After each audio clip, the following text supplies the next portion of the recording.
નમસ્કાર દર્શક મિત્રો, ખબર છે .com પરથી હું દ્રષ્ટિ નાયક આપ સૌનું સ્વાગત કરું છું. મિત્રો, થોડાક જ સમય બાદ અમાસ આવનાર છે અને આ દિવસ પિતૃઓ માટે ખૂબ વિશેષ પણ માનવામાં આવે છે. તો ચાલો દર્શક મિત્રો, આજે આપણે ચર્ચા કરીશું આ વિષયને લઈને. તો હિન્દુ ધર્મમાં સોમવતી અમાસનું વિશેષ મહત્વ હોય છે.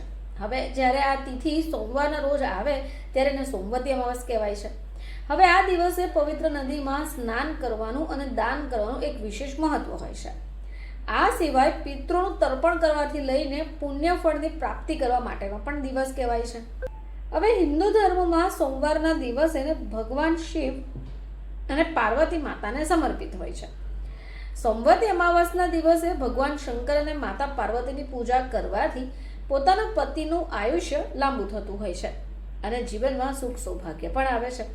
ચલો જાણીએ કે આ વર્ષની સોમવતી અમાવસ્યા ક્યારે છે.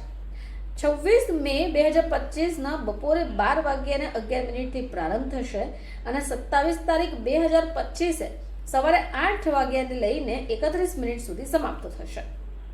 હવે આ દિવસે સ્નાન અને દાનનું બ્રહ્મ મુહૂર્ત સવારે 4:03 શરૂ થઈ જશે અને 4:44 સુધી રહેશે.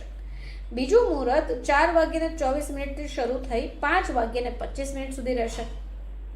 હવે આ દિવસે તમારે પિતૃઓ માટે કપડાં, મીઠાઈ, કોઈ ગરીબ વ્યક્તિ હોય તો તેમને ભોજનનું દાન કરવું જોઈએ.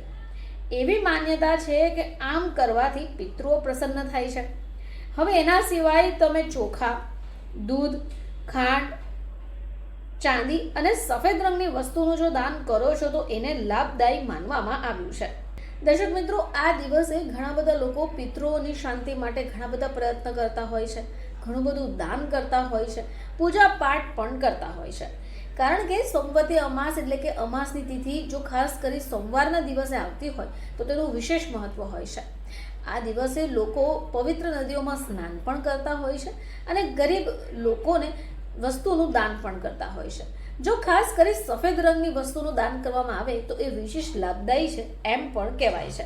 હિન્દુ ધર્મમાં સોમવતી અમાસનું વિશેષ મહત્વ છે અને આ વર્ષે મે મહિનામાં આવતી સોમવતી અમાવસના દિવસે હવે આ જ દિવસે વટ સાવિત્રીનું વ્રત પણ મનાવવામાં આવશે.